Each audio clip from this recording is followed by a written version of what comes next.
Welcome to Talk Law Radio with attorney Todd Marquardt of the Marquardt Law Firm at marquardtlawfirm.com. Welcome back to Talk Law Radio. I'm Todd Marquardt, on the radio, on podcasts, on Facebook Live, on YouTube, and on talklawradio.com.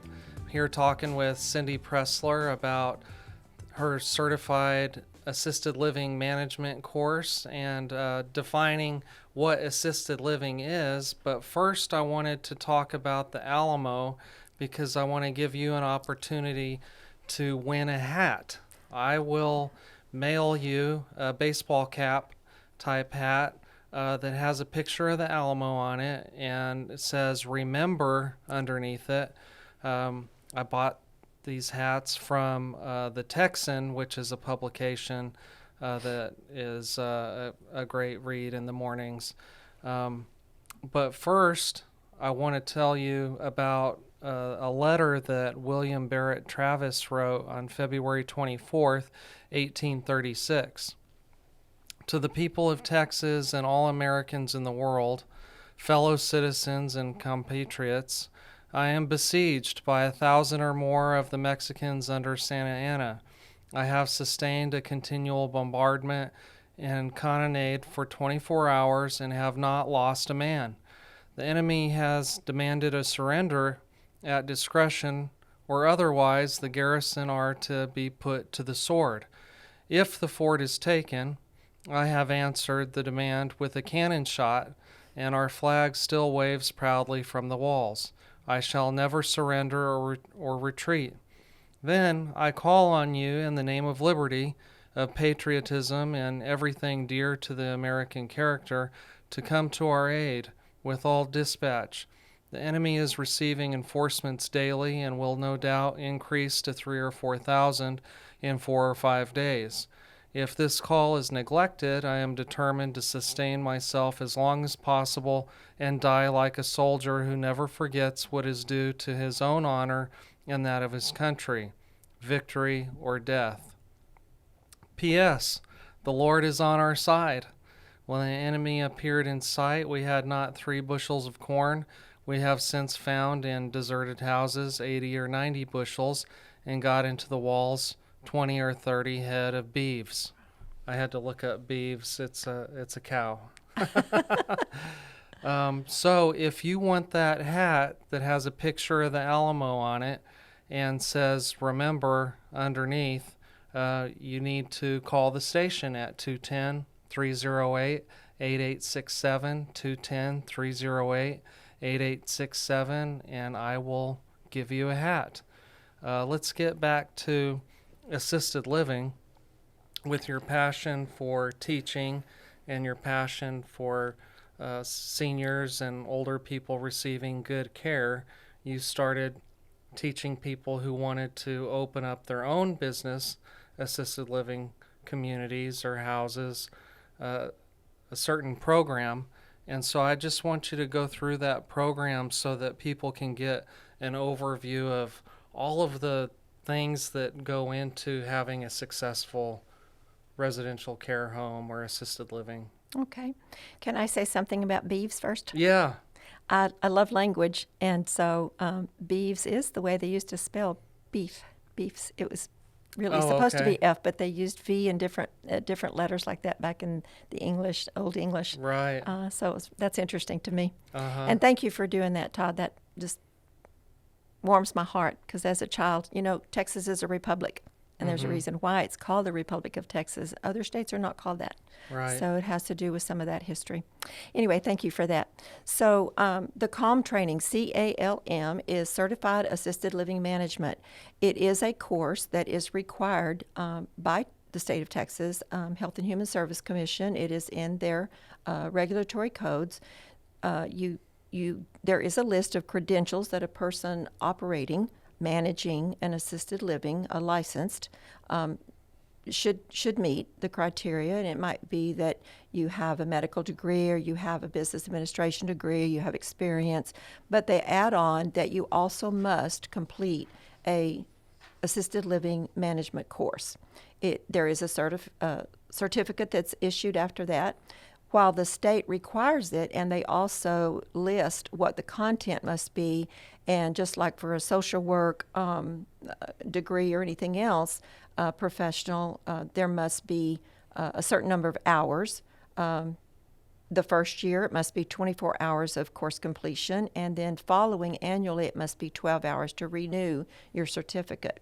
It is one of the things that a surveyor will ask for when he comes to do your life safety code survey and when they come to do your annual or semi-annual reviews every 2 years, I think, or 3 it might be now. Anyway, in that course, let me back up a second. So while the state regulates and requires that and regulates the content, et cetera, they don't provide the course.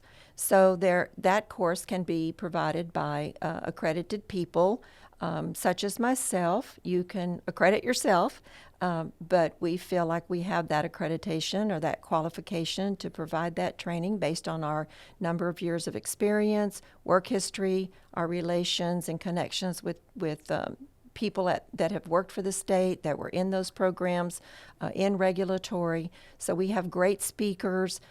2 of my speakers that work with us that provide the regulatory training of the course are Fred Worley, who was head of that department. He's an architect who wrote most of the code for the state of Texas. They were there during the years that I worked for the state. Dottie Acosta was in regulatory, working oversight and interpretive regulations for the surveyors. So 2 very credible individuals and speakers, and knowledgeable and well known in the state. And then we offer an individual speaker, usually about a total of about 7 additional qualified subject matter experts, we call them, to cover some of the other subject matter. So that subject matter might be such as Todd. Todd speaks for us in our group on our trainings about law. How does the law? What do you need to know about elder law or other types of business law, things that might affect you as an assisted living owner? What about risk management insurance? We have a speaker for that. We talk about dementia. Most of the time I'm the speaker on that, but we also work with the Alzheimer's Association and different experts giving training and education about all these different subject matters. The reason that the state adds this on and requires it is it's just like real estate or insurance or anything else you want to go into as a business. You need some education and information and an overview of the business that you're wanting to operate. So this gives you a perfect opportunity for a good overview of what is this industry about, what's the terminology, what are the regulations, why do I need to know it? And most of the people, I would say all of the people that take my course will come back and say, you were right, now I know the right questions to ask. And how can in 3 days I learn all of that? It's because of the manner in which we design the course and the information. So running an assisted living is not difficult, but it is very detailed work. And you need to be knowledgeable.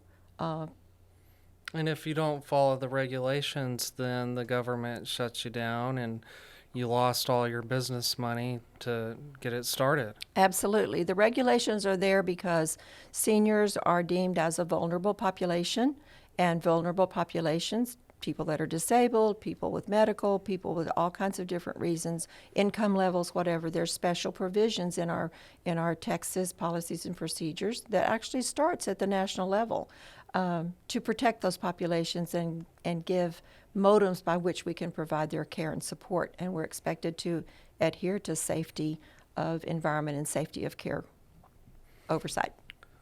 So mention something about these day 3 people. Can you see that? Yes, I can. So we structure our class. The class is structured in 3 days. It's a 24-hour course. If you're brand new, you'll need the 24-hour course. So day 1 to day 1.5, you're going to be inundated with the regulatory information, policies and procedures. Not only what are the regulations that I have to meet, but how do I apply those? How do I actually enact all of those? And then in the afternoon of day 2, and then all day on day 3, that's when we have the subject matter experts talk for an hour, hour and a half at a time. Todd comes on and talks about elder law and veterans and different things, and there's time in the sessions for questions and answers. So it's a very interactive environment. It is on a Zoom, so it's from the comfort of wherever you are. And then you get an opportunity to interact with other participants that may be already licensed or may not be. And then on day 3, we offer subject matters such as we have a person skilled in lending or property acquisition.